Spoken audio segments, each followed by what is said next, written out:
And appliances అన్నీ కూడా ఇవ్వడం జరుగుతుంది. అలాగే వారికి కొంత ఫిజియోథెరపీ, తర్వాత స్పీచ్ థెరపీ, మెడిసిన్స్ అన్నీ కూడా ఉంటే చాలా వరకు వారికి ఉన్న ఇబ్బందిని, కష్టాన్ని అధిగమించడానికి వీలుంటుంది.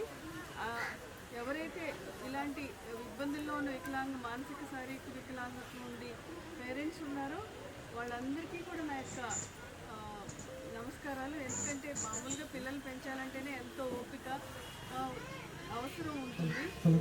వారిని ఎంతోమంది తల్లిదండ్రులు నిర్లక్ష్యం చేసి సరిగ్గా వచ్చి చూస్తూ ఉంటారు. అలాగే మీరు ఇంత పిల్లలు సాకడం అంటే ఇంచుమించు ప్రతిరోజు ప్రతి గంట మీరు మీ సమయాన్ని వారికి మీరు కేటాయించాల్సి ఉంటుంది.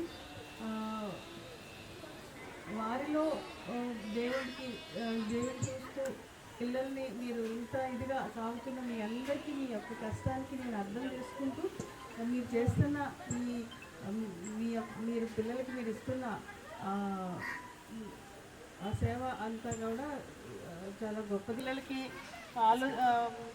లోకోమోటర్ స్కిల్స్ అంటే కదలడానికి, చేతులు పట్టుకోవడానికి ఉండే విధంగా టూల్స్ ఉంటాయి, మెటీరియల్స్ ఉంటాయి. అలాగే కళ్ళు, చేతులు, బ్రెయిన్ అన్నీ కూడా కోఆర్డినేట్ అయ్యే విధంగా ఎక్విప్మెంట్స్ ఉంటాయి. కొన్ని కాన్సెప్ట్స్ అయితే ఇదే కాబట్టి అందులో ఉన్నాయన్నీ కూడా జాగ్రత్తగా వాడే విధంగా మీరు చర్యలు తీసుకోండి, రోజు వాడాలి.